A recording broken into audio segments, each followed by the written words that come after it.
2022년 예수와 함께 사순절 묵상 31번째 묵상 자료입니다. 오늘 자료의 제목은 마지막 수업입니다.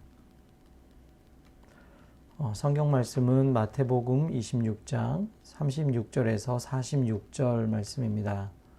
세번역 성경으로 읽겠습니다. 그때에 예수께서 제자들과 함께 겟세마네라고 하는 곳에 가서 그들에게 말씀하셨다. 내가 저기 가서 기도하는 동안에 너희는 여기에 앉아 있어라. 그리고 베드로와 세베대의 두 아들을 데리고 가서 근심하며 괴로워하기 시작하셨다. 그때에 예수께서 그들에게 말씀하셨다.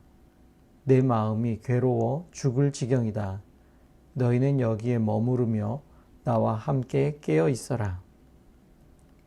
예수께서는 조금 더 나아가서 얼굴을 땅에 대고 엎드려서 기도하셨다. 나의 아버지, 하실 수만 있으시면 이 잔을 내게서 지나가게 해 주십시오.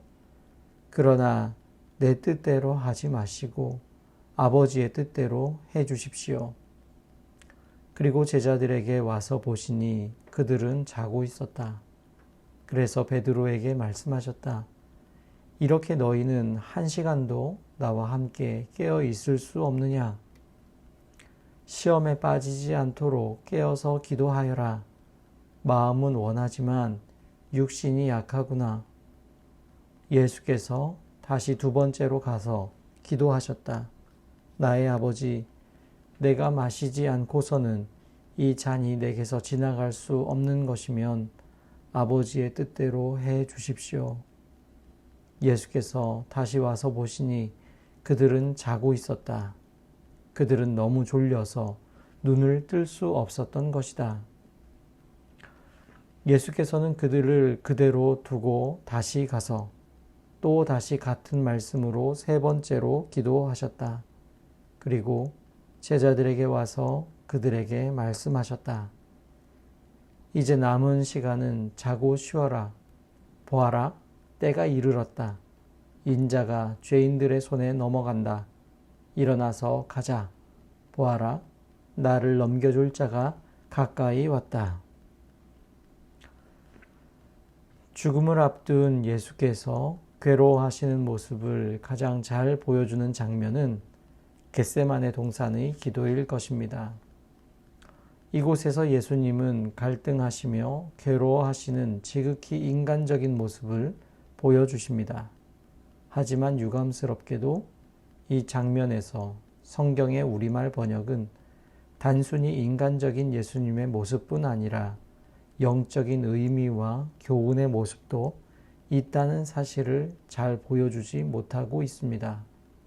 가장 눈에 띄는 것은 마음은 원하지만 육신이 약하구나라는 구절입니다. 마치 나약한 우리 모두의 처지를 대변해주는 양 매우 인간적으로 들려 더 정감이 가긴 하나 헬라어 원문은 본문 번역과는 다소 다른 뉘앙스를 전해줍니다. 헬라어 원문은 마음과 육신의 대비가 아니라 영과 육의 대비를 전하고 있기 때문입니다. 영은 원하지만 육은 약하다는 말은 인간적인 나약함보다 오히려 영과 육의 갈등을 다룬 바울의 고민을 떠올리게 만듭니다. 최후의 기도의 자리에서 주님께서 고민하셨던 내용은 영과 육의 갈등이었던 것입니다. 이 갈등은 내 뜻대로 하지 마시고 아버지의 뜻대로 해달라는 예수님의 기도로 극복됩니다.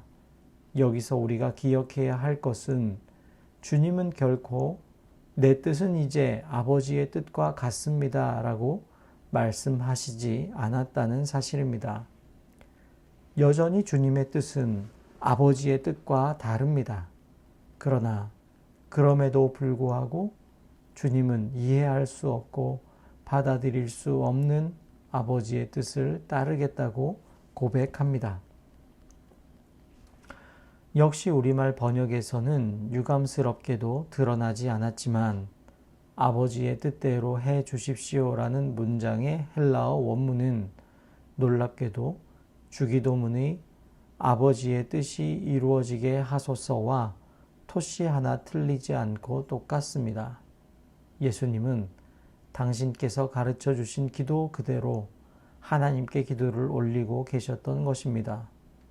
예수님은 기도의 목적이 유혹에 빠지지 않기 위해서라고 말씀하셨습니다. 기도로 육의 유혹을 이기시면서 예수님은 우리에게 본을 보여주십니다. 예수님의 마지막 수업, 그 수업의 과목은 바로 기도였습니다. 함께 기도하며 오늘 묵상의 내용들을 통해 여러분이 함께 하나님 앞에 고백할 내용들을 기도하고 또 여러분의 묵상도 이어가시기 바랍니다. 십자가의 고난과 죽음 앞에서 결국 아버지의 뜻이 이루어지기를 기도하신 예수님을 기억합니다. 늘 쓰러지고 넘어지는 연약한 우리지만 우리를 통해서도 오직 하나님의 뜻이 이루어지기를 기도합니다. 우리를 사용하소서. 아멘.